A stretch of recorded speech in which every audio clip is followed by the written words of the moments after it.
Hello, everyone, and welcome back to Unsaid Hours.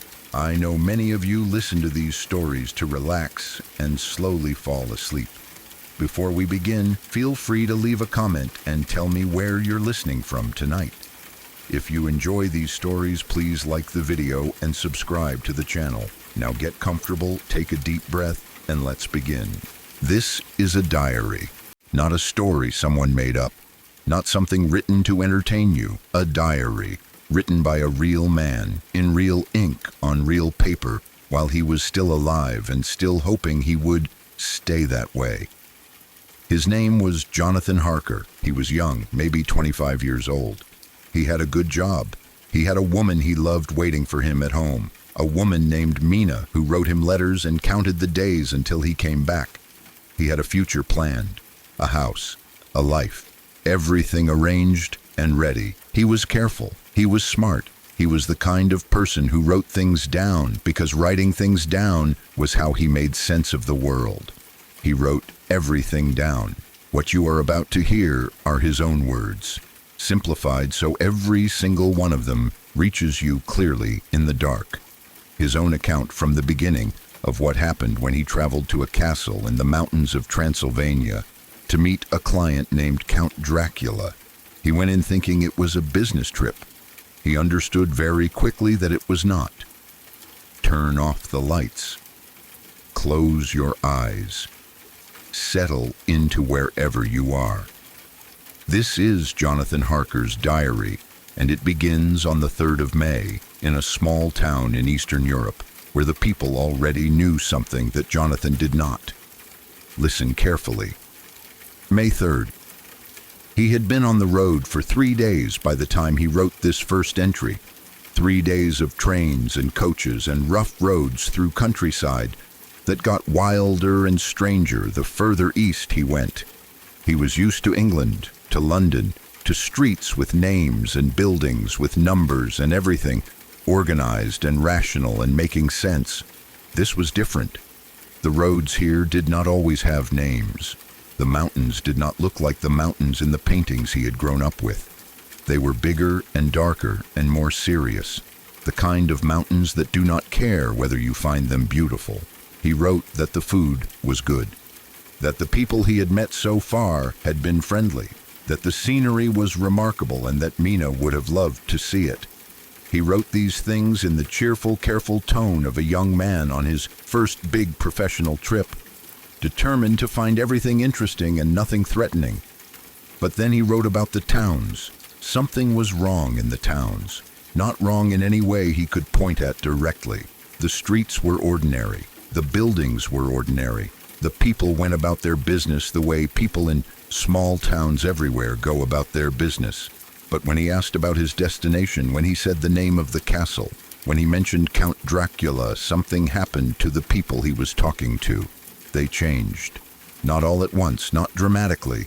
It was a small change, the kind that is easy to miss if you are not paying attention, the kind that a less observant person might not notice at all. A stillness that came into their faces, a particular way they looked at him and then looked slightly away, not rudely, not dismissively, but carefully, the way you look away from someone when you know something about their situation that you do not want them to read in your eyes. He noticed it at the first town. He told himself it was nothing. He noticed it again at the second town and told himself it was coincidence that perhaps there was some local piece of gossip about the Count that he was not aware of, something mundane.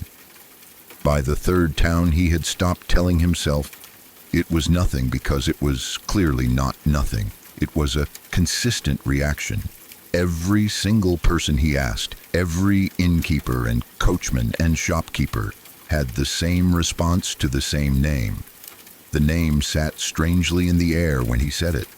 He noticed this too, that the sound of it seemed to do something to the space around it. He shook this off. He was an Englishman. He was rational. He did not believe in the power of names. He went to his room at the inn and wrote down everything he had observed and told himself he was being affected by the atmosphere of the place, by the mountains and the unfamiliar landscape. and that a good night's sleep would restore his perspective. He slept badly. He did not write about why he slept badly. He just notes that he did, and that the morning came as a relief, and that he ate a very good breakfast and felt better, and that he caught the coach to the Borgo Pass in as good a frame of mind as he could manage. May 4th. The coach to the Borgo Pass was full. 7 other passengers crowded into a space that was comfortable for 5. Jonathan was pressed against the window on his side, which suited him because it gave him something to look at besides the faces of the other passengers, which he had begun to find uncomfortable. They knew where he was going. He had not told anyone on the coach his destination. He had simply taken his seat and settled in, and the coach had moved off, and the mountains had begun to close in on either side of the road. But somehow, within the first hour, he became aware that the other passengers knew. He could feel it in the way they positioned themselves relative to him, the subtle collective shift away. The way people on a crowded train will all unconsciously lean away from the one person no one wants to sit next to. He told himself he was imagining it. Then the old man across from him leaned forward and spoke. He spoke in German, which Jonathan understood well enough. He asked Jonathan politely and directly if Jonathan knew what day it was tomorrow. Jonathan said he did. Tomorrow was the 4th of May, the eve of St. George's Day. The old man nodded. He said that Jonathan was aware of this, but that he was perhaps not aware of what that meant in these mountains. He said that on the eve of St. George's Day, at midnight, all the evil things in the world have full power. He said this the way you say something you have known all your life and consider to be established fact. The way you might say that water runs downhill or that fire burns. Jonathan listened carefully and wrote it down later, and added a note in brackets that said something like, "Local superstition, interesting but not credible." But he also wrote that the way the old man said it gave him a feeling that had nothing to do with whether he believed it, the feeling of a chill that was not from the temperature. The other passengers had been listening. When the old man finished speaking, one of the women made a gesture with her hand. Fingers spread, pushed outward. Then another passenger made a different gesture. Then the woman nearest the door crossed herself twice, quickly, watching Jonathan all the while. He had never had this effect on a group of strangers before. He had never been the thing in the room that people protected themselves against simply by being present. It was a very specific and very uncomfortable feeling. He looked out the window at the mountains. The mountains looked back in the way that mountains do, without expression, without concern. The coach went on. By mid-afternoon, they were in the high passes, the road narrowing until in some places there was barely room for the coach to get through, the cliff face pressing in on one side and the drop falling away on the other. Jonathan kept his eyes forward and tried not to think about the drop. The sun was already low. This far into the mountains, this late in the spring, the sun went behind the peaks hours before it actually set, and the valleys and passes fell into a kind of premature dark that was not quite night, but was not day either. A gray in-between time that changed the way everything looked, made familiar shapes unfamiliar, made distances hard to judge. The passengers had gone quiet, all of them. The conversation that had been running in several languages through the earlier part of the journey had stopped completely. Everyone was looking out their windows or at their hands or at nothing in particular. The particular silence of a group of people who have all decided, separately, not to speak. Jonathan wrote that he found the silence more unsettling than the conversation had been. At least when the old man was talking, he could argue with it internally, could apply his rational training and find the logical problems in the superstition being described. Silence gave him nothing to argue with. Silence just sat there and let his own mind fill it with whatever his mind chose to produce. His mind produced images he did not particularly want. The coach slowed as they came around a long curve in the road, and the driver called down something in the local language. One of the passengers translated for Jonathan quietly, without looking at him. They were approaching the Borgo Pass. This was his stop. The Borgo Pass was where he was to be collected. He gathered his bags from under the seat. The other passengers watched him do this, not unkindly, with a kind of collective attention that had something in it he could not name exactly, something between pity and a very specific kind of worry, the worry you have for someone who is about to do something they cannot be talked out of. The coach stopped. He climbed out. The cold hit him immediately. Mountain cold, thin and sharp. The kind that gets into your lungs and reminds you that the air up here is not the same air as lower down. He stood on the road with his bags and looked around, and there was nothing. Trees on both sides, very dark, very close to the road itself going in both directions and disappearing quickly into more trees. No building, no light, no sign of a carriage waiting to collect him. He turned back to the coach to ask the driver if he was sure this was the right place, and the coach was already moving. He had not heard it start. He had been looking around for only a moment, seconds, and when he turned back, the coach was already 10 meters down the road and moving faster than it should have been able to move that quickly from a standing start. He called out. The driver did not slow. He watched the coach disappear around the curve in the road, and then he was alone in the Borgo Pass, with his bags and the wind in the trees and the dark that was getting darker as the last of the light went out of the sky above the peaks. He stood very still. He thought, there has been a mistake. He thought, someone will come. He thought, this is just a delay. This is nothing. These things happen. He would wait, and someone would come, and it would be fine. He waited. The trees around him were very loud for trees. Wind moved through them constantly, a sound that was almost, but not quite, like the sound of breathing, a slow rhythmic rise and fall that had no reason to be rhythmic but was. He told himself it was the wind. He stood on the road with his bags and told himself it was just the wind and waited. And then he heard the horses. They came from somewhere ahead, from the direction the road went when it left the pass going east. First the sound, very faint, hooves on the road coming fast.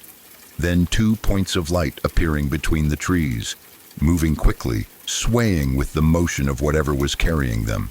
And then the carriage itself came around a curve and into the small space of the pass where Jonathan was standing. It was black.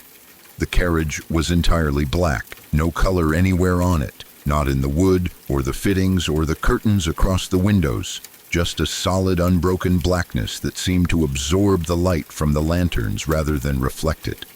It was pulled by 4 horses that were also black, large horses, much larger than the horses that had pulled the coach he had come in, horses with an energy to them that was not the ordinary tired energy of horses that have been working all day. The driver was standing, not sitting. He stood on the box at the front of the carriage in a way that was unusual and somewhat difficult, at the speed they were traveling, and yet he was perfectly steady. He was very tall. He wore dark clothing that merged with the dark of the carriage and the dark of the road, so that the parts of him that were visible, the pale face and the pale hands holding the reins, seemed to float slightly, detached from the body they belonged to. The carriage stopped precisely in front of Jonathan. The driver looked down at him. His eyes in the lantern light reflected the light in a way that Jonathan had not seen human eyes reflect light before. Not the ordinary way that eyes catch light. Something more complete, something that held the light for a moment longer than it should before releasing it. He said nothing. He climbed down from the box, took Jonathan's bags from beside him, placed them in the back of the carriage with a strength and ease that suggested the bags weighed nothing, opened the carriage door and gestured for Jonathan to get in. Jonathan got in. He notes in his diary that he does not know why he got in without asking any questions. He says it in a tone of mild puzzlement at his own behavior, as though reviewing the decision from the outside and finding it strange. He had a list of questions. He had wanted to ask who the driver was, whether he was from the castle, whether Count Dracula had sent him, what the delay had been about. He had all of these questions ready, and he got in the carriage without asking any of them. He sat down. The door closed. The carriage moved. Inside the carriage, it was dark, darker than the outside, which should not have been possible since the outside was already very dark. The curtains across the windows were heavy and close woven and blocked even the lantern light that the windows should have admitted. Jonathan sat in almost complete darkness and listened to the sound of the wheels on the road and the sound of the horses and the sound of the wind, and tried to keep track of direction by feel, by the way the carriage tilted as the road went uphill or curved. It went uphill, steadily, persistently uphill, the kind of uphill that goes on long enough that you begin to wonder if there is a top to it, if the road simply continues upward forever into the dark above. He tried to look out the window.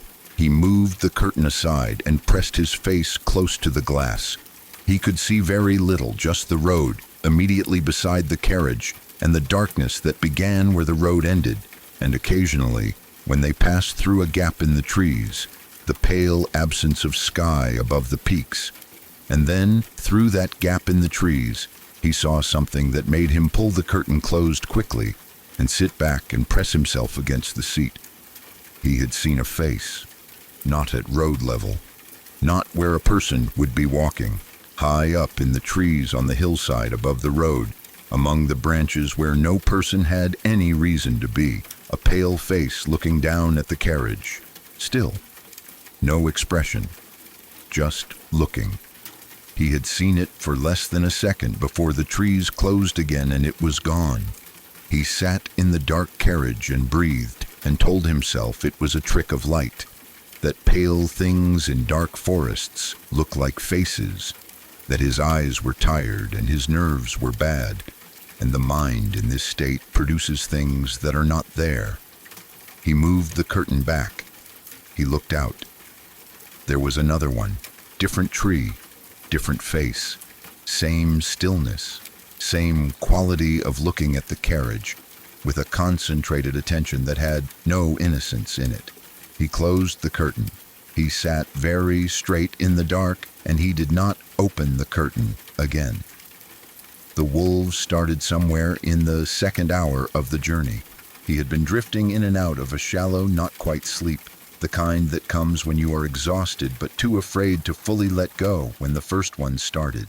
A sound from the left, somewhere in the trees, low and long and resonant in a way that seemed to go on past the point where the sound itself stopped, as if it had opened something in the air that remained open even after the sound was done.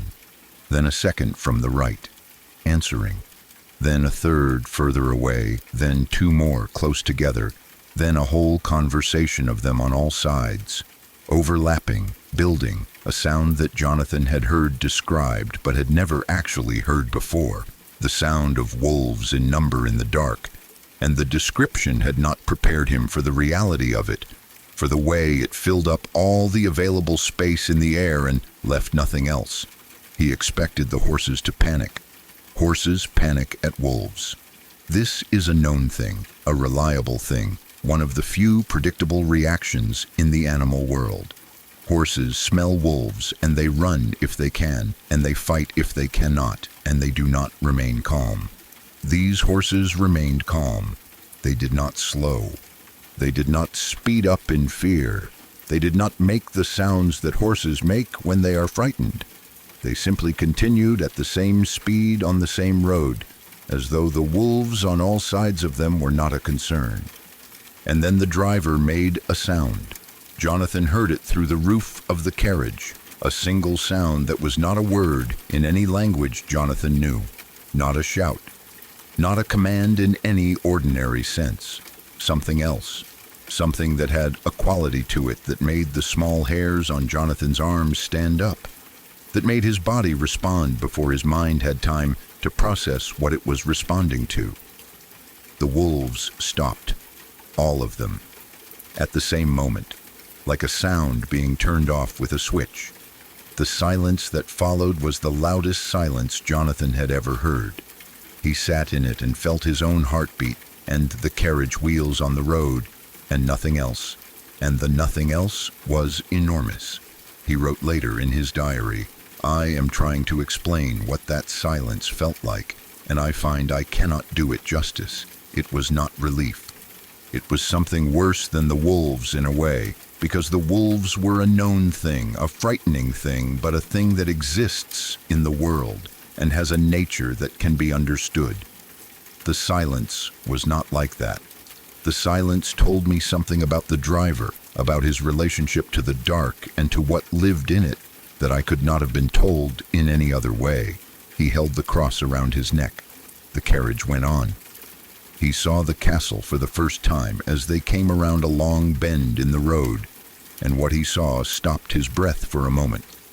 It was not the size, though the size was extraordinary. Towers rising high enough that the tops of them were in the low cloud.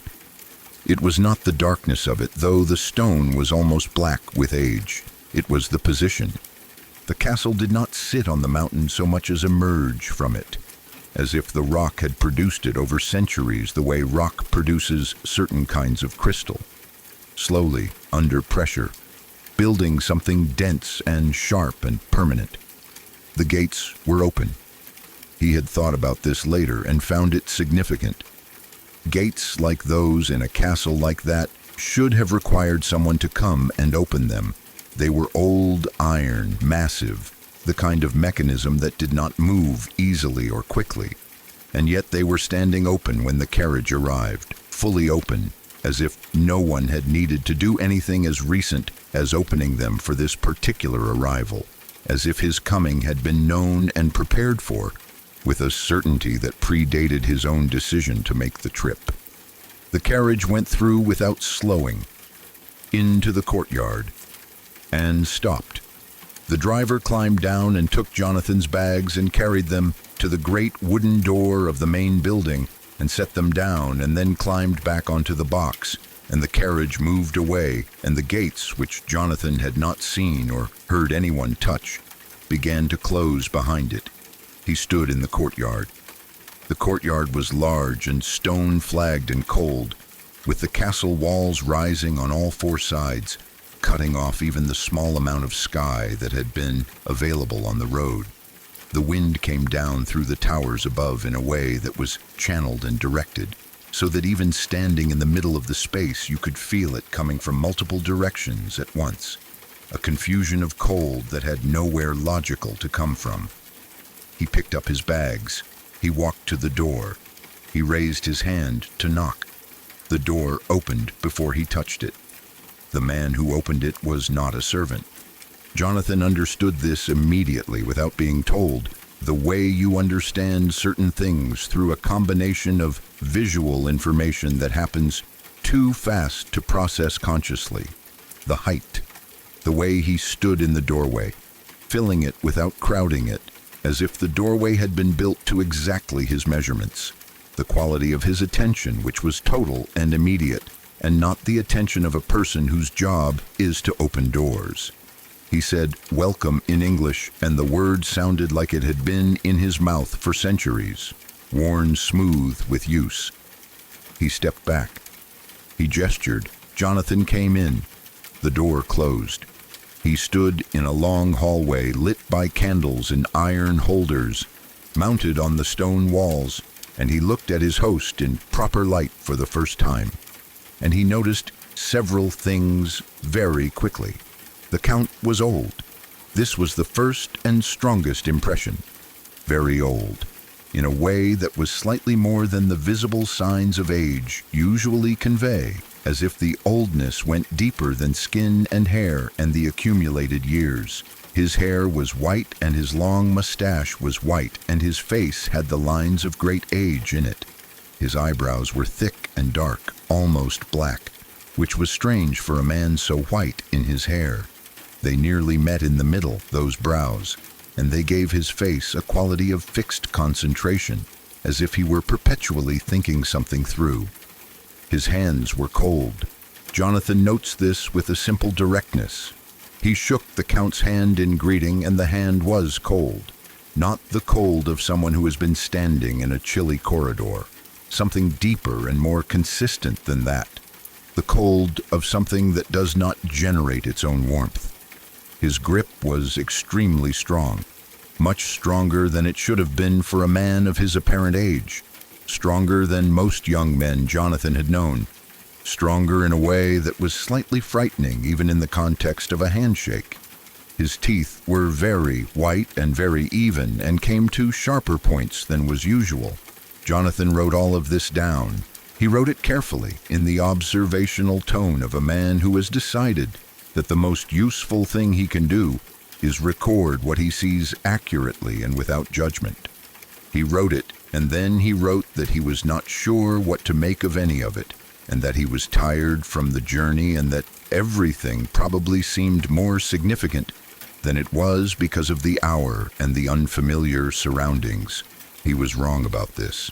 He would understand later that he had been right the first time, that everything was exactly as significant as it seemed, and that the tiredness he was using to explain away his instincts was not going to change what was true. But for that first night, he went to his rooms, and he ate the food that had been laid out for him, and he sat by the fire, and he wrote in his diary, and he went to bed, and he lay in the dark of the castle bedroom, and listened to the sounds that the castle made, and told himself they were nothing. Some of them were nothing, some of them were not. May 5th. He woke to daylight coming through the narrow window of his room, and felt, for a moment, completely normal.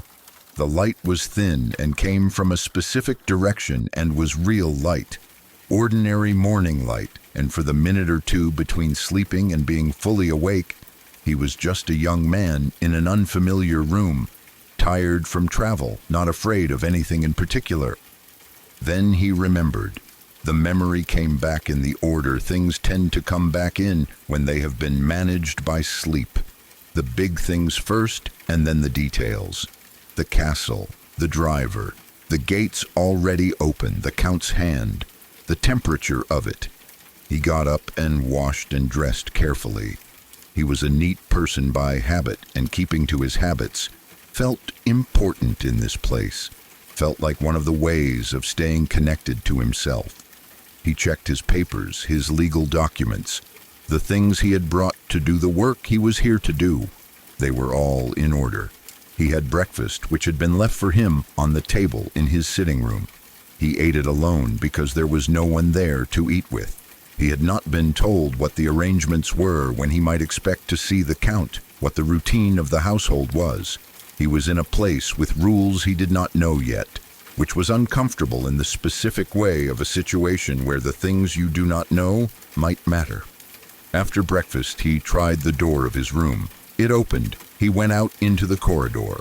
The corridor was long and lit by the same kind of iron candle holders as the hallway below.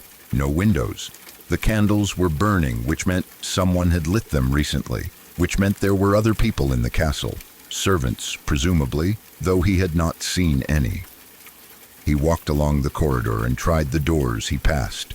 Most of them were locked. Two were not but opened into rooms full of old furniture covered in white cloths, rooms that were clearly not being used for anything current. He found a staircase and went up it, and found another corridor, and tried more doors and found a room with a window.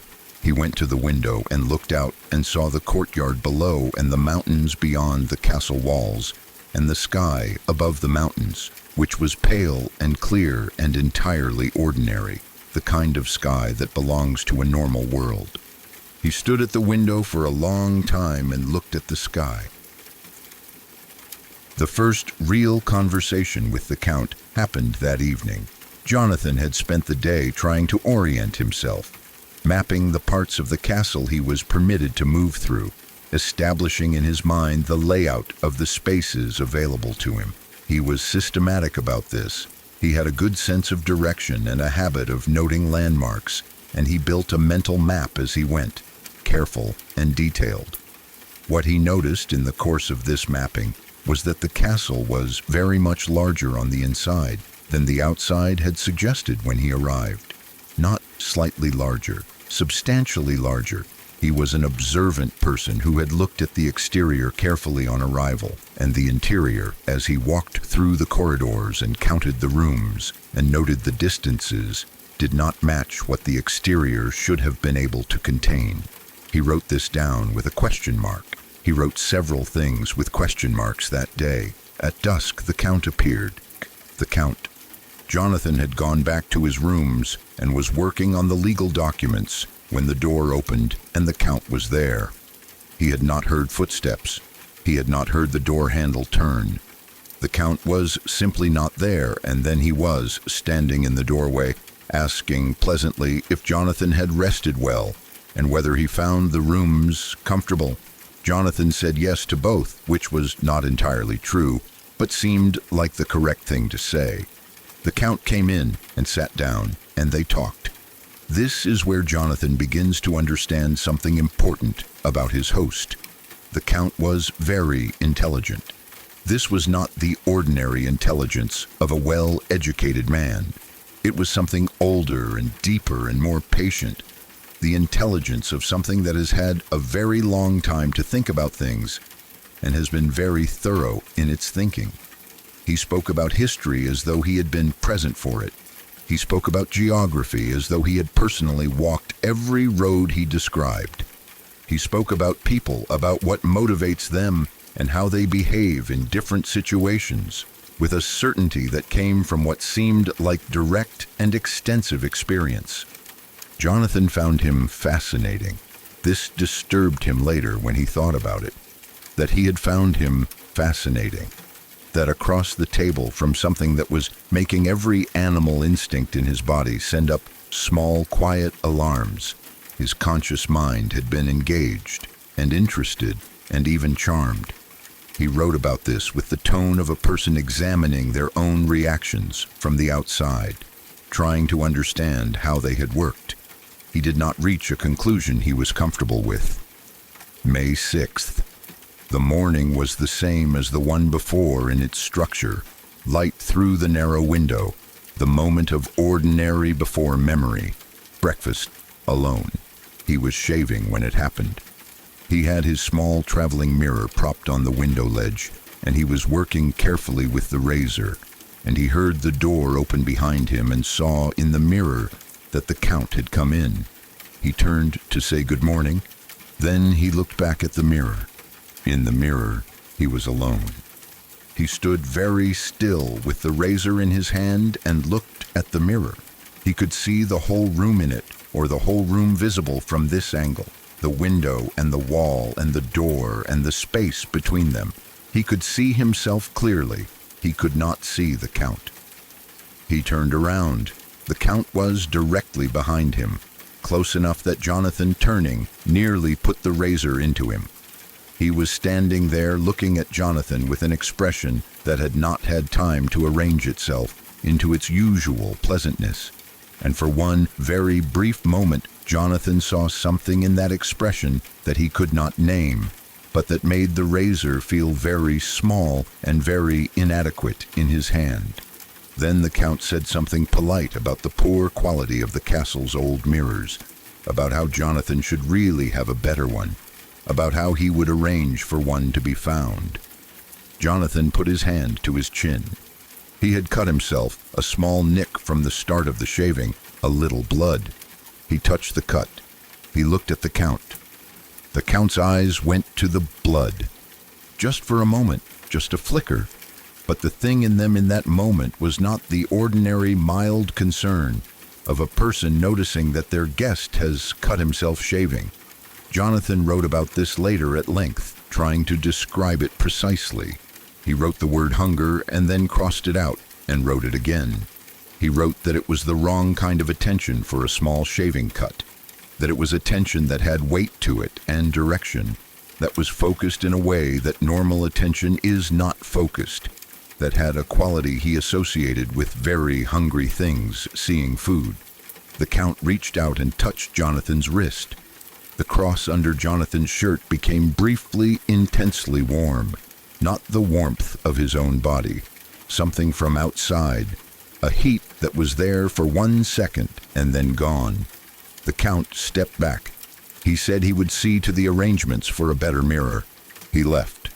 Jonathan stood at the window for a long time. Then he picked up the small traveling mirror. He carried it to the window.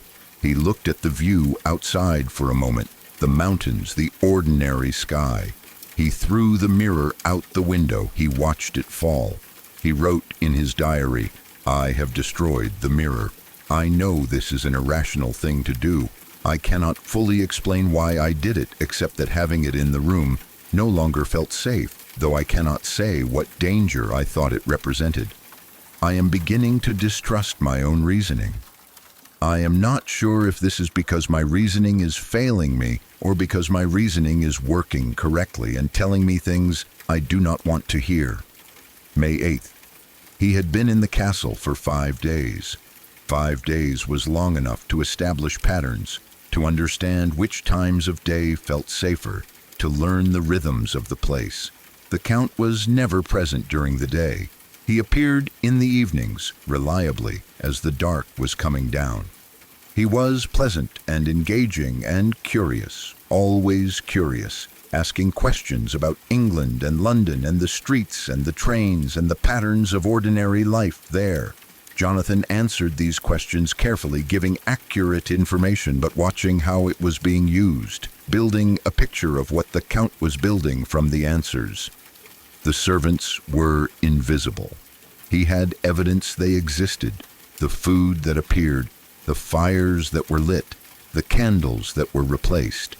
But he never saw them. He had walked the corridors at various hours trying to encounter whoever was maintaining the household, and had not succeeded. Whatever staff the castle had, they operated entirely outside the hours and spaces where Jonathan existed. This meant he was effectively alone during the day, alone in a castle in the mountains, with no way to send a message and no way to leave, which he was becoming increasingly certain of. He had checked every external door he could find access to, all locked. He had looked at the courtyard walls. No purchase for climbing. The stone fitted too closely and the walls too high. He had looked at the windows. The drops below, most of them were unsurvivable. He was trying to think of this calmly. He was trying to treat it as a problem to be solved rather than a thing to panic about, because panic was not useful and he knew it was not useful, but the effort of not panicking was taking up space in his mind that he needed for thinking, and the thinking was slower than it should have been because he was also not sleeping well. The sounds at night were worse than he had written in his diary. He had been understating them in his written account, he realized, because writing them down accurately would have required him to take them seriously in a way he was not yet ready to take them. The sounds in the walls were not wind.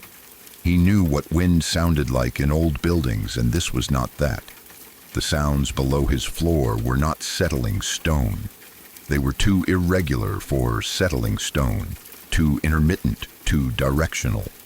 Things moved in this castle after dark that he could hear but not see, and their movement did not have the patterns of the movement of a people going about ordinary business. He had started keeping a candle burning all night. He wrote about this with a kind of careful detachment, as if it were a practical decision rather than a response to fear. But the detachment was thin.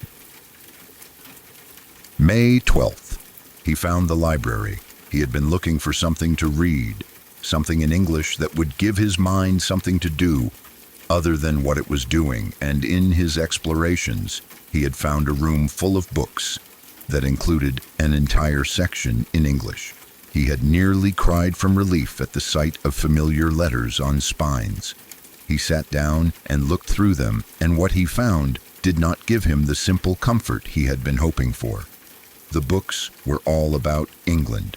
Not literature, not fiction, not the ordinary contents of a private library. Reference books, geography books, books about English law, about property and ownership and the legal mechanisms of purchasing land. Books about English history, about the way the country was organized, about its government and its institutions. Books about London specifically, its districts and its streets and its population and its commerce. And among these books, a current railway timetable. He picked up the timetable and held it and looked at it for a long time. He turned the pages. The trains were all real trains, real routes, real times. The timetable was this year's. It had been acquired recently, deliberately for a specific purpose. He put it back where he had found it.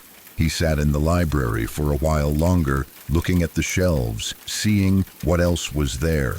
There was a book about the geography of the English countryside, the roads and the rivers and the distances between places. There was a book about English customs and social habits. There was a book in a language he did not recognize, that was very old, very worn, that he picked up and opened and could not read, but that had illustrations, strange diagrams, that he looked at for a moment and then put down and did not pick up again. He went back to his rooms. He sat at his desk. He thought about the railway timetable. He thought about a person who was preparing to move to England. He thought about what kind of preparation involved knowing the train schedules and the property law and the geography of the countryside. He thought about what kind of person prepared this thoroughly for a move to a new country. He thought about London, about how many people were in London, about how ordinary they all were, how completely unaware of anything outside the ordinary boundaries of their lives, how entirely unprepared for anything that came from outside those boundaries. He picked up his pen and wrote, "I need to understand what I am dealing with. I need to understand it completely before I can decide what to do. I have been avoiding knowing because knowing is frightening. I cannot afford to avoid it any longer." He put down his pen. He went to find the things that would tell him what he needed to know. May 15th. He had been in the castle nearly 2 weeks. He knew things now that he had not known when he arrived. Things he had assembled from the books in the library and from his own observations and from the things the Count had said and not said in their evening conversations. He had put the pieces together with the careful, methodical thinking that was his training and his habit, and the picture they made was clear and was terrible and was real. He sat with the reality of it for a full day before he wrote about it. He sat with it and looked at it from different angles, the way you examine something you have found on the road that you cannot immediately identify, turning it in your mind, looking at it from all sides, checking whether there is any other interpretation that fits the evidence better. There was not. He wrote in his diary, in the careful handwriting that was becoming less careful with each passing day, "I believe that the Count is not a living man in the sense that I understand living. I believe he has existed for a very long time, far longer than any natural human life, by means that I do not fully understand and that I do not have a framework in my education or my experience to properly describe. I believe the stories the local people told me were not superstition. I believe they were description. I believe the cross the innkeeper's wife gave me is not nothing." He paused. He wrote, "I believe he means to go to London. I believe the 50 or more boxes of Transylvanian earth in the chapel below are destined for England. I believe he intends to establish himself there. I believe he has chosen London because London has millions of people and is large enough and disorganized enough that something old and patient and very hungry could live in it for a very long time without being identified or stopped." He paused again. He wrote, "I do not believe he intends to take me to England with him." He wrote, "I do not know what he intends to do with me." He wrote, "I need to get out of this castle. I need to get a message to someone who can warn London. I need to do both of these things before the Count finishes his preparations and leaves." He stopped writing. He looked at the window. He looked at the drop below the window. He looked at his hands. He thought about Mina. He thought about her face, the specific way she looked at him when he came back from somewhere and she had missed him, the particular expression of someone who was glad you were there, but had not made a point of saying so and was slightly annoyed at herself for being so glad. He thought about that expression and held it in his mind and let it be the reason for what he was about to decide. He made a decision. He wrote it down. He wrote, "Tomorrow I will try to find a way out. I do not know yet what that way will be. I am going to look for it. I am going to be methodical, and I am going to be patient, and I am going to find it." He closed the diary. He lay down on the bed. He did not sleep. But he was not afraid the same way he had been afraid before. The fear was still there, but it had changed its quality. It was not the fear of something you cannot do anything about. It was the sharper, more useful fear of someone who has decided to do something and knows it might go wrong but is going to do it anyway. That kind of fear he could work with. Outside the castle, the night was complete and cold, and the mountains were dark and enormous and indifferent, and somewhere in the chapel below, 50 boxes of Transylvanian earth were waiting to be shipped to England, to London, to a city that had no idea what was coming. Inside the castle, Jonathan Harker lay on his bed and planned. He was still there. He had not found his way out yet. But he was going to. He was going to because there was no other option that he was willing to accept. He was going to because of Mina's face and London's millions and the specific terrible picture he had assembled of what an old, patient, hungry thing could do in a city that large if it went there unannounced and unopposed. He was going to because his father had raised him to finish what he started, and he had not finished this yet. He lay in the dark of the castle bedroom, and he thought and he planned, and the castle made its sounds around him, the sounds he had learned to catalog if not to explain, and the night moved slowly toward morning, and in the morning he would begin. End of Dracula Part 1. Jonathan Harker is still inside the castle. He has a plan, but not yet a way out.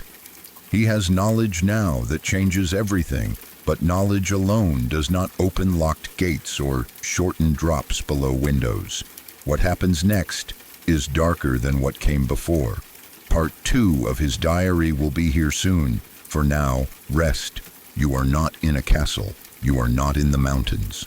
The dark around you is your dark, the ordinary, comfortable dark of a safe place, and there is nothing in it that was not there when the light was on. Close your eyes. Let the story go for tonight. It will be here when you come back. Sleep well.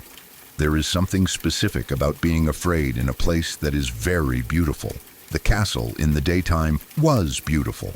Jonathan wrote about this with a kind of reluctant honesty, the honesty of a person who does not want to admit that the thing frightening them is also, in some way, magnificent. The stone was very old, and the age of it had given it a quality that newer buildings did not have, a density and a permanence, as if it had stopped being something built and had become something grown, a geological fact rather than a human construction. The views from the windows he could access were extraordinary. The mountains on all sides, the valleys far below, the sky above that was almost always moving, clouds building and dispersing over the peaks in a constant slow drama. In other circumstances where he was not a prisoner of something he could not name, he would have found it magnificent. He would have written long letters to Mina describing the light at different times of day and the particular colors the snow made against the dark rock. Instead, he used his time at the windows differently. He used them as observation points. He mapped what he could see from each one. The lie of the land, the roads where roads were visible, the paths on the lower slopes, the structures, if any, in the valleys below. He was building piece by piece a picture of the territory outside the castle walls, because knowing the territory was the first step in planning a route through it. The territory was not encouraging. The castle sat on a cliff, that dropped sharply on three sides. The cliff face bare rock with no vegetation for the first 100 feet or more. The fourth side, where the road came up, was the approach he had arrived by, and that approach was controlled by the gates, which were locked. And the gates were thick iron in a frame of stone that had been built to keep people out and would serve equally well to keep people in. He was methodical about discouraging himself. He wrote down the obstacles clearly, one by one, because pretending obstacles do not exist does not make them go away, and he needed to know exactly what he was dealing with if he was going to find a way through. Obstacle 1. The gates. Heavy, locked, controlled by a mechanism he had not yet located. Obstacle 2. The cliff faces. Too sheer on three sides for climbing without equipment he did not have. Obstacle 3. No knowledge of the road once he was past the gates. He had arrived at night in a closed carriage and could not retrace the route reliably.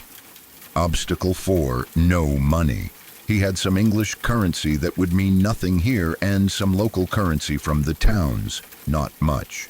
Obstacle 5. No allies. No one in the castle he could trust. No one outside the castle who knew where he was. He wrote all of these down, and then he sat and looked at the list and thought about it. Then he started a second list. Things he had. He had his legal documents, which gave him an identity and a profession. He had his diary, which contained everything he had observed. He had his mind, which was working, if not as well as usual. He had the cross, which he was not yet sure how to use, but which had demonstrated something in the moment of the shaving mirror that he was keeping in mind. And he had time. The Count had not yet finished his preparations. The boxes were in the chapel, but they had not yet been moved. Whatever was coming, it had not come yet, which meant Jonathan still had days, possibly weeks. He could work with days. He could find things out in days. He started with the castle itself. He had been treating the explorations as secondary, as something he did when he had free time from the legal work. He changed this. The legal work became secondary. The exploration became the priority. He started in the early mornings before he could expect any appearance from the Count. He moved quickly and quietly, and he used everything he had observed about the castle's patterns to place himself where he was least likely to be encountered. The eastern corridors in the morning, the upper levels in the early afternoon, the lower levels never, because the lower levels were where the chapel was, and he was not ready to go back there yet. He was building the map in his head and also on paper, small sketches on the backs of the less important legal documents, rough enough that they would not be immediately recognizable as maps if found, detailed enough that he could use them. The castle had more passages than he had initially understood. Behind the tapestries that hung on many of the walls, he found, when he pressed carefully along the stone behind them, that some sections moved.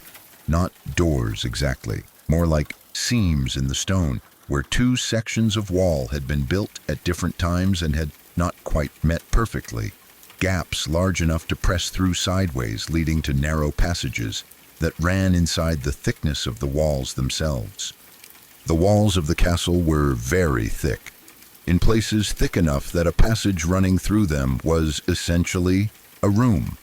A long, thin room, dark and cold and smelling of stone and age, but navigable. He found 3 of these passages in the first week of serious looking. He mapped each one.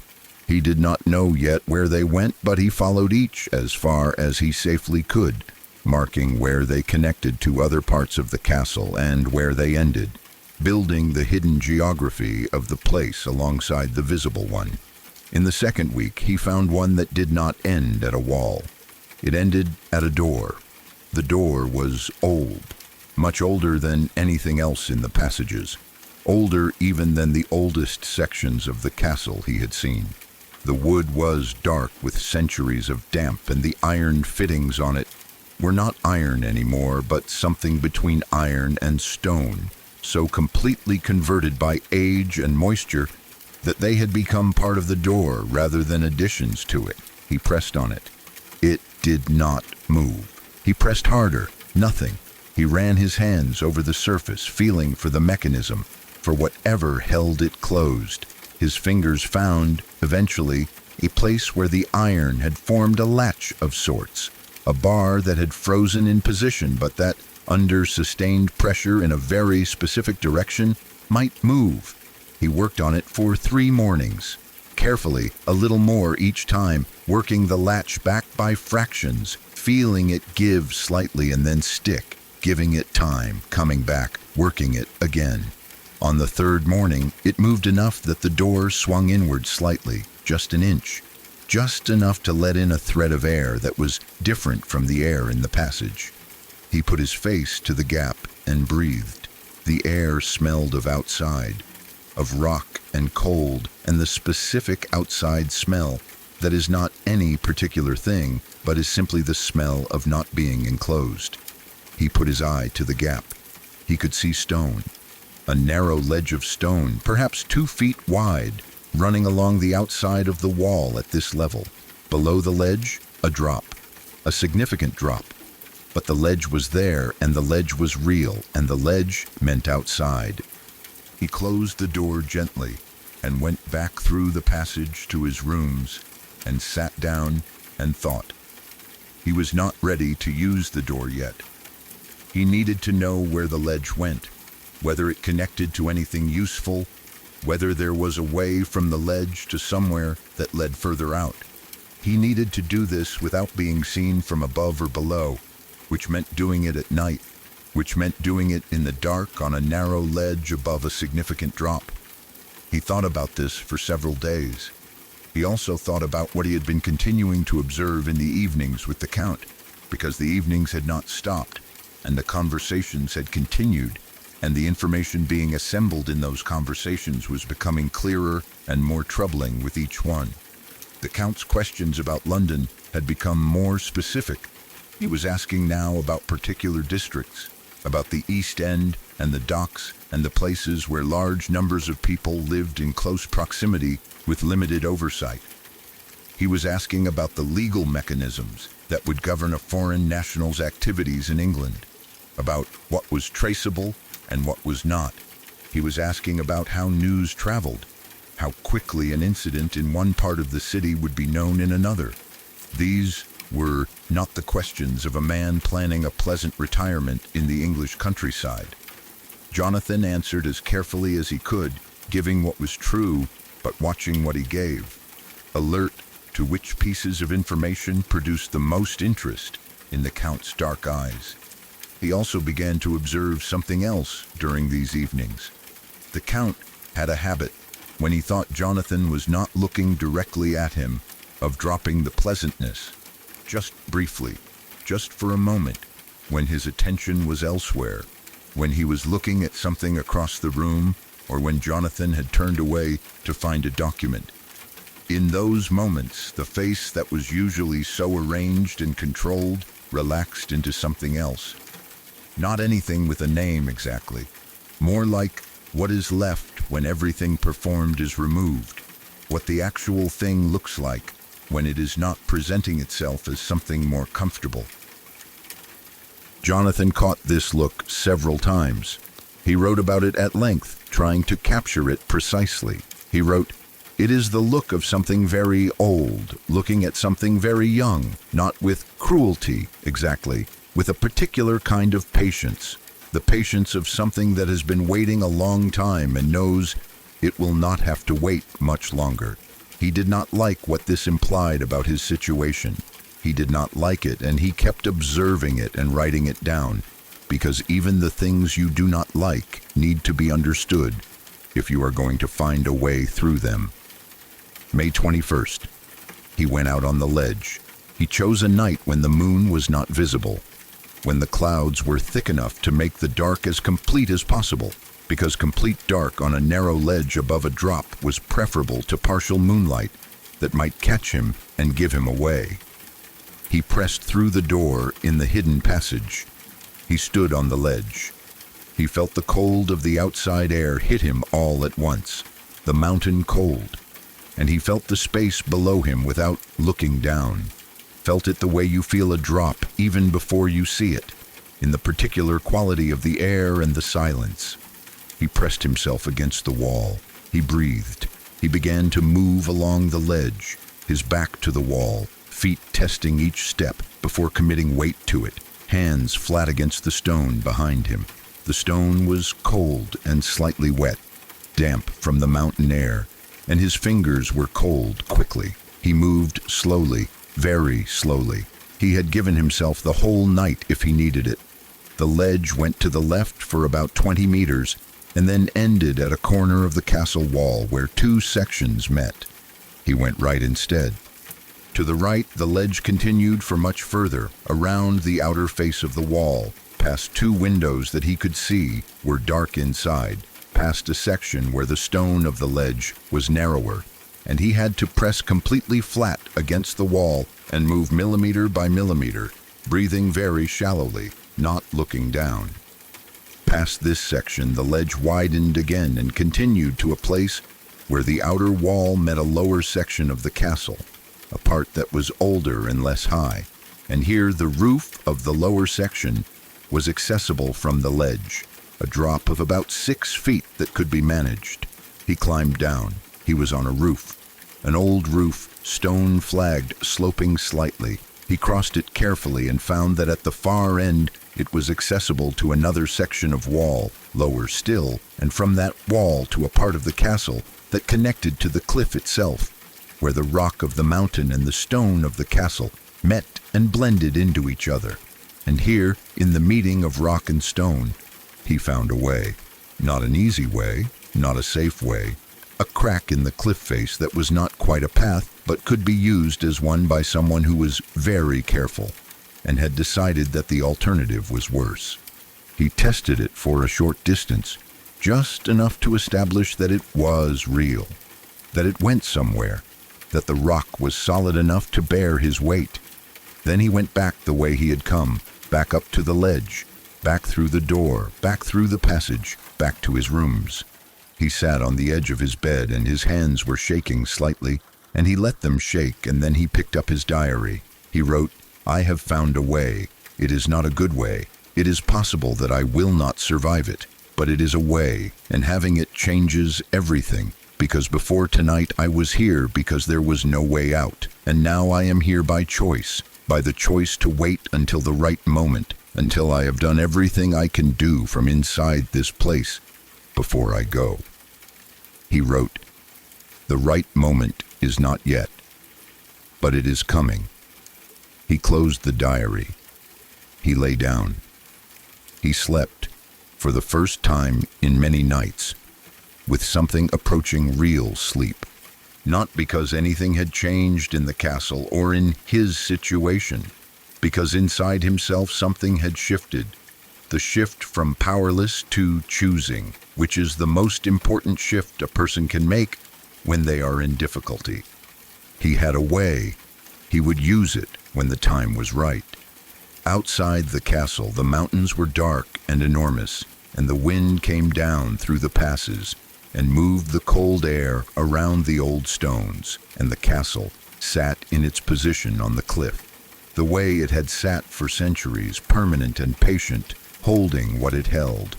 But Jonathan Harker had found a crack in it, and tomorrow he would start to make that crack a little wider. May 23rd. He found the women on the 23rd day. He had been more methodical about the upper parts of the castle, the sections he had been cautious about entering in the first weeks.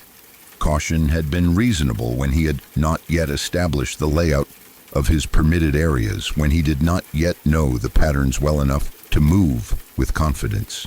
He knew them now. He moved now with the confidence of someone who has done the same calculation many times and trusts the result. The room he found was in the older part of the castle, through a section he had accessed via one of the wall passages. It was large, with windows that were larger than most in the castle, which meant more light, which meant he saw everything clearly. There were 3 of them. He stood in the doorway, and what he felt in that first moment was not what he expected to feel. He had been in the castle long enough, had seen enough, had written enough in his diary in the middle of the night that he thought he was past surprise. He was not past this. Two of them had dark hair, and one had hair so fair it was almost white. They were arranged in the room in the specific way he had noticed before with the Count. The way of something placed rather than something sitting. The stillness too complete, too sustained. People shift. People adjust their weight and change their position because the body is always making small corrections even when the person is unaware of it. These three were not making those corrections. They were looking at him. The looking was the most frightening part. Not because it was hostile or threatening in any obvious way, because it was interested, the kind of interested that has a specific quality when it comes from something that is very hungry and has just noticed something it might eat. The fair-haired one stood up. She moved toward him. He could not move. He writes about this with careful honesty, without excuses. He says that he could not move and that there was no physical reason for his not moving. His legs were functional. The door behind him was open. Nothing was restraining him. And yet he stood in the doorway and watched her come toward him and could not make himself do the thing that every part of him that was still rational was screaming to do, which was to step back through the door and close it and run. She came very close. She smiled. Her teeth were the same as the Count's, very white, very even, coming to points at the ends that were slightly sharper than a human's teeth have any reason to be. She raised her hand, and then the Count was there. Jonathan had not heard him come. He was not there, and then he was, between Jonathan and the woman, and his face was the face Jonathan had seen in the fraction of a second before the pleasantness reasserted itself in other moments, but sustained this time, fully visible, not controlled. He spoke to the three women in the language Jonathan did not know. His voice was very low and very calm, and the calm was the calm of something that is absolutely certain of its authority, that has never had cause to doubt it and does not doubt it now. The women moved back. They moved back the way that things move back when they are accustomed to being told what to do by something that does not negotiate. The fair-haired one said something. Her voice was different from the Count's, lighter, younger sounding, with something in it that Jonathan's mind identified automatically as playful before the rest of his mind caught up and pointed out that this was not the right word, that playful was not what she was, that the thing in her voice that resembled playfulness was something else wearing playfulness, like a costume. She said something and laughed and moved back to where the others were. The Count turned to Jonathan. His face was controlled again.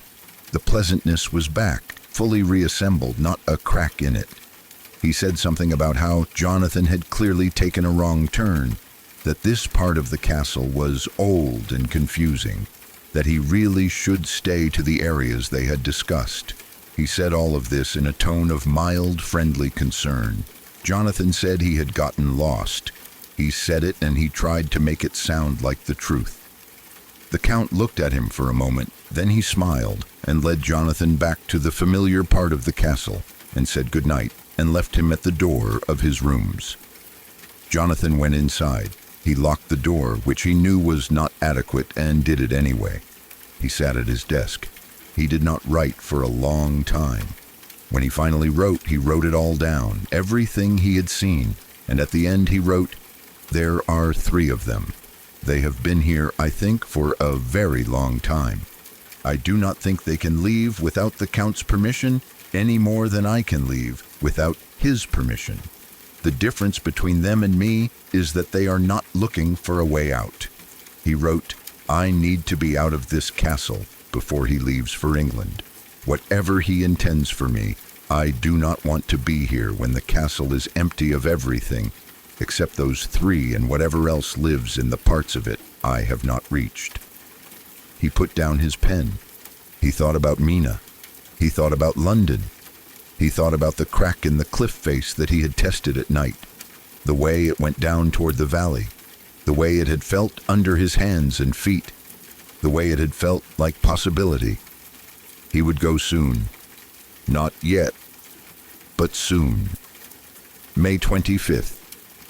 He went back to the chapel. He had been avoiding it since the first time, the day he had found the Count in his box on the earth, the day he had stood in the doorway of the underground room and looked at something that was not sleeping and was not dead and was something else entirely. He went back because he needed to understand the scope of what was there. The staircase down to it was in a part of the castle he now knew well, and he descended carefully, holding his candle low, moving slowly. The chapel was as he remembered it, the moved and rearranged fixtures of its former religious purpose. The boxes. He counted them this time. He moved through the chapel carefully, stepping around the boxes, counting as he went. He lost count twice and started again. The third count was the one he wrote down. 52 boxes, each one large enough to hold a man lying down, each one filled with the dark earth of the courtyard. He stood in the chapel with his candle and looked at the 52 boxes and thought about what 52 boxes of Transylvanian earth would mean in London, what they would be used for, why they were necessary, what the old stories said about why earth from home was necessary. The old stories were clear about this.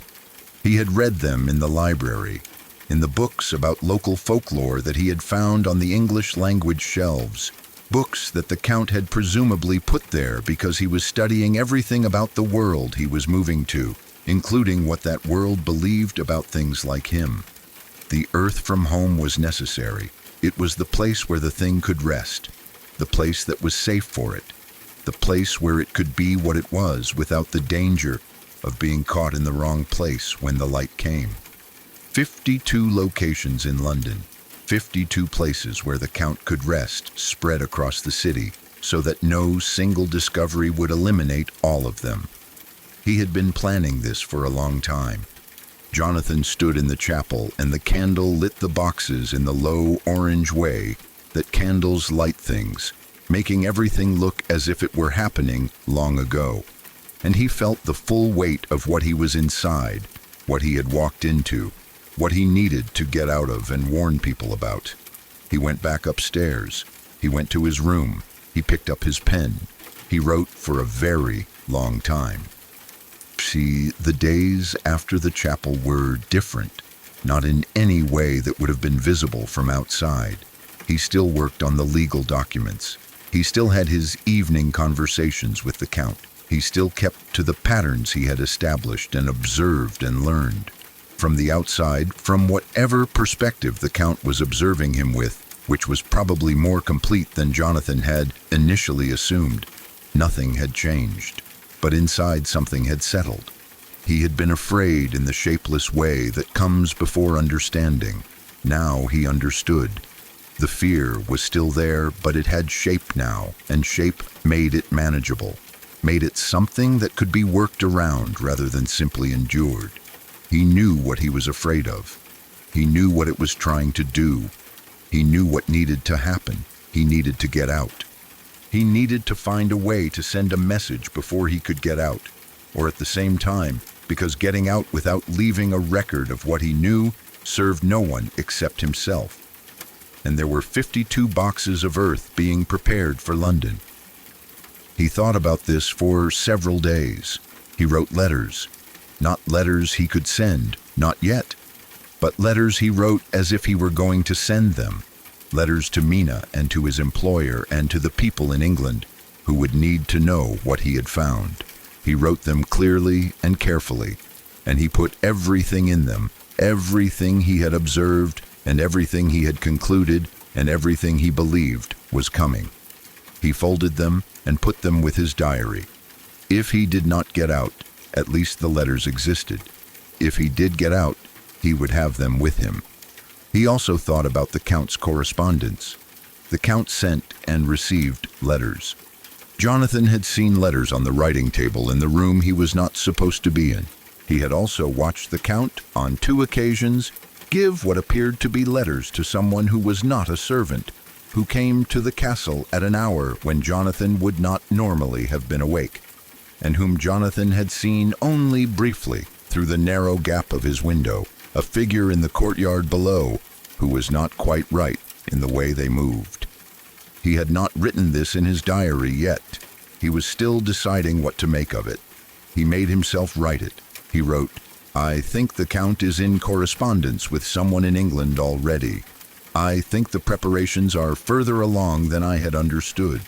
I think time is shorter than I had hoped." He looked at what he had written. He wrote, "I will go in 4 days. I will use the ledge and the crack in the cliff face. I will take my diary and the letters and the cross and nothing else. 4 days to finish what I can finish from inside, and then I will go." He drew a line under this. He did not allow himself to think past the going, past the moment of climbing out the window and onto the ledge. He did not think about the drop or the dark or the distance to the valley or what he would do when he got there with no money and no knowledge of the roads. One thing at a time, the going first, then the rest. The last night. He wrote the last entry in the castle on a night when the weather had changed. All day the clouds had been building over the peaks, and by evening the sky was the color and texture of old pewter, heavy and low, and the wind that came down through the towers was cold enough to feel dangerous. He had a fire. He sat by it. He thought about everything he was leaving and everything he was going toward, and the space between the two, which was a ledge and a crack in a cliff face, and a long drop, and however many miles of mountain road in the dark. He wrote his last castle entry calmly. He wrote the date and the time and the weather, and then he wrote a summary, as clear and complete as he could make it, of everything he knew and everything he believed and everything he was going to do. He wrote it for whoever would read it, because he was not certain he would be the one to bring it to them, and it needed to be clear regardless of who was reading it. He folded the diary carefully. He put it inside his coat, against his body. He put the letters in the same place. He touched the cross around his neck. He went to the tapestry. He pressed behind it. He moved through the passage in the wall, feeling his way in the dark, the passage he had walked enough times now that he could do it by memory. He found the old door. He pressed through it. He was on the ledge. The cold hit him like something physical. The wind was stronger than it had been on his test nights, coming across the cliff face in irregular gusts that pushed at him sideways. He pressed himself flat against the wall and breathed and waited for the wind to find a rhythm he could work with. He began to move. He moved along the ledge to the right. He had done this before. His feet knew where to go. His hands knew the wall. He moved, and he did not think about the drop, and he did not think about what would happen if the wind came at exactly the wrong moment. He moved one step and then the next. The narrow section. He pressed completely flat. The wind pushed. He did not move. He waited. He breathed.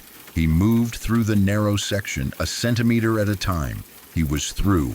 He crossed the lower roof. He found the wall. He climbed down. He found the crack in the cliff. He started down. The crack was narrow and the rock was wet and the dark was complete. No moon, the clouds covering everything. He worked by feel. He worked by the knowledge of where his hands were and where his feet were, and the next 3 inches, and then the 3 inches after that. He did not think about the bottom. He thought about Mina's face. He thought about London. He climbed down. At some point that he cannot place precisely in his account, the cliff gave way to slope, and the slope gave way to a path of sorts. Not a real path. More a place where things had gone before him and left a trace. He followed the trace. He was in the trees. He was below the castle. He did not look back. He walked. He walked until the sky in the east began to lighten. He walked until he found a road. He walked until the road found a village, and in the village there were people, ordinary people, farmers beginning their morning, and he went to them and they gave him water and looked at his face with an expression he could not read, and one of them, a woman, made the same sign with her hands that the innkeeper's wife had made in the town weeks ago. The sign they made when they wanted to push bad luck away from someone who did not know it was coming. He sat down on a stone wall in the early morning light, and he breathed the outside air, and he thought about everything behind him and everything ahead, and he felt, very specifically, the feeling of still being alive, which is a feeling most people do not notice because they have not recently had reason to doubt it. He noticed it. He held it for a moment. Then he stood up and asked in his broken local language if there was a road to the nearest town that had a postal service. There was. He started walking. Behind him, high on its cliff, the castle of Dracula sat in the mountain dark, and the morning came slowly down the slopes toward it, and the 52 boxes of earth waited in the chapel below, and something very old and very patient began, in its deliberate way, to prepare for a journey west, toward England, toward London, toward millions of people who did not know what was coming. Jonathan Harker was already on the road. He was going to warn them. He was going to try. There is something that happens to a person after they have been through what Jonathan Harker went through. Something that he writes about in the pages after the castle, in the days of recovery and travel that followed his escape. He writes about the world looking different, not in a dramatic way, not in the way of visions or altered states, in a very ordinary and very specific way. The trees along the road looked like trees. The road was a road. The people in the villages were people.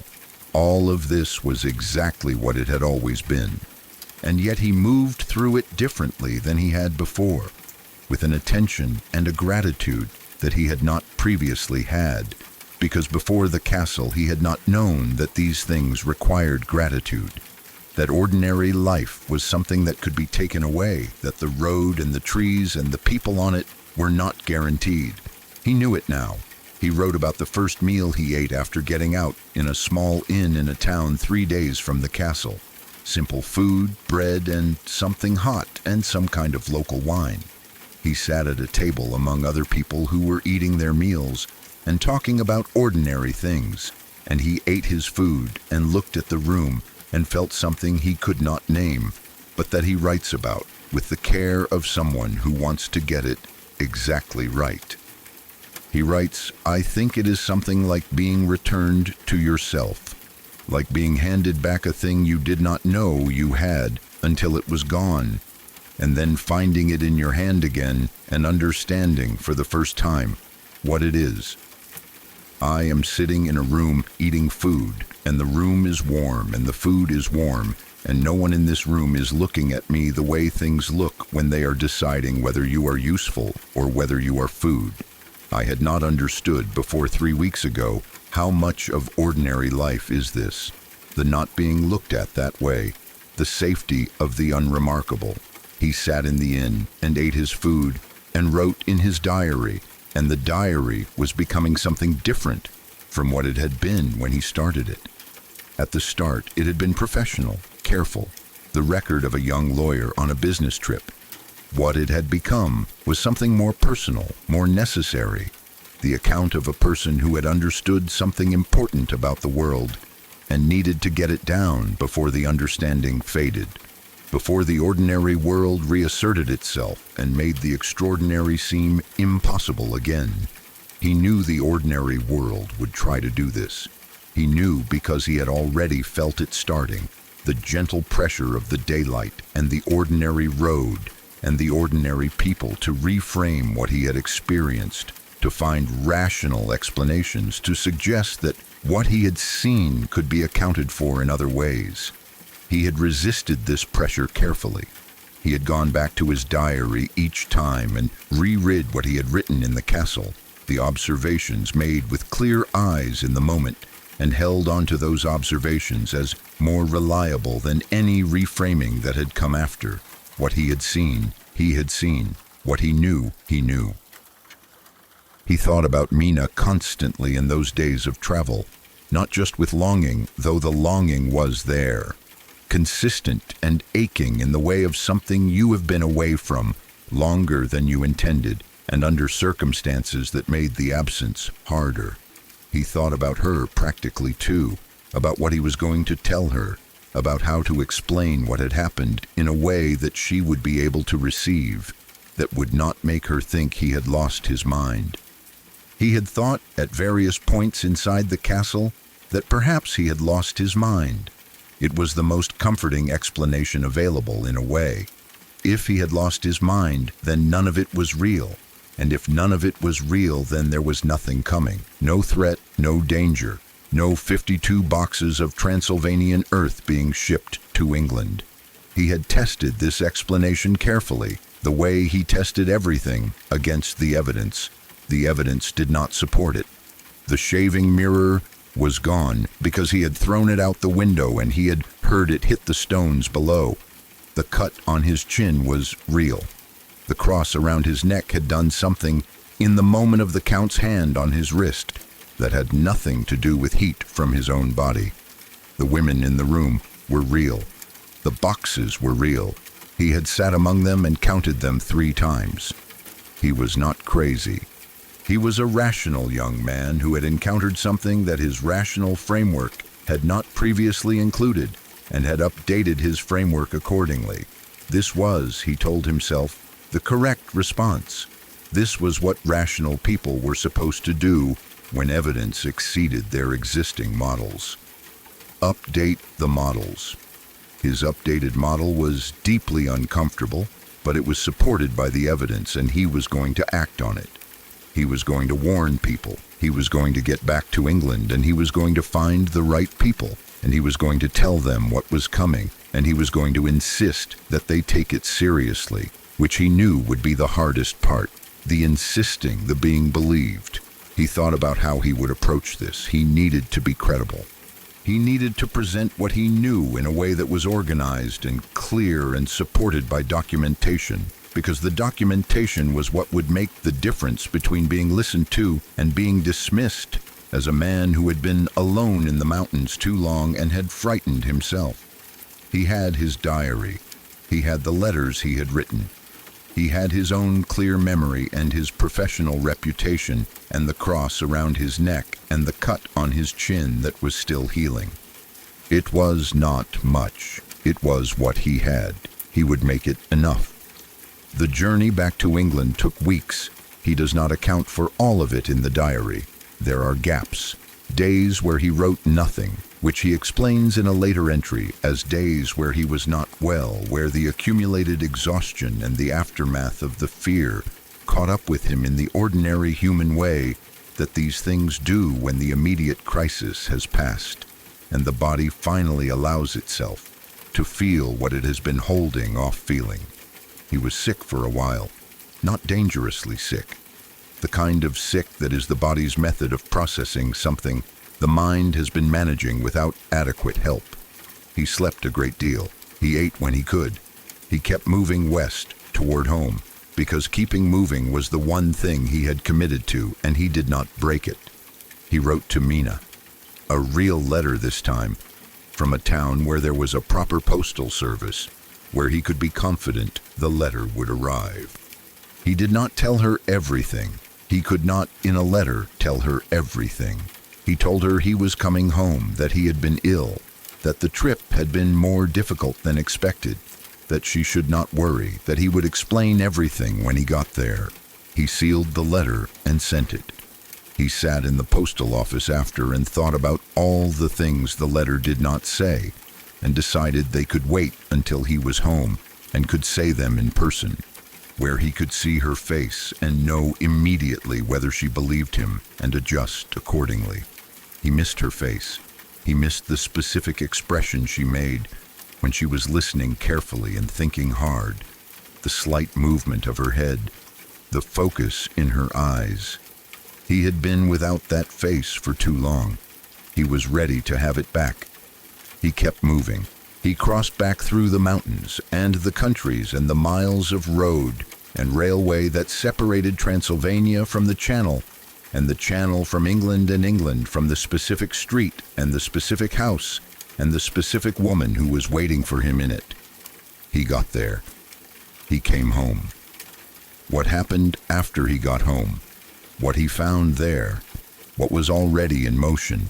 What had already started on the other side of the water, in the dark city that did not know it had been chosen? What Mina had been going through while he was in the castle? All of that is in the second part of the diary. But for tonight, this is enough.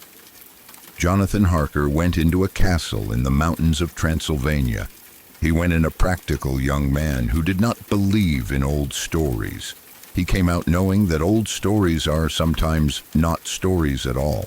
Sometimes they are description. Sometimes the things people have been afraid of in the dark for centuries are afraid of for exactly the reason you would be afraid of them if you knew what they were. He knows what they are now, and somewhere behind him, high on its cliff, moving in its unhurried and ancient way toward a departure it has been planning for years, something old is getting ready. It is bringing 52 pieces of home with it. It is coming to London. The second part of this diary is darker than the first. You have been warned. Sleep now. You are safe in the place you are. You are safe in the ordinary way of someone in an ordinary place at the end of an ordinary night, and the dark around you has nothing in it that was not there before. Close your eyes. Let the story rest until next time. We will be here.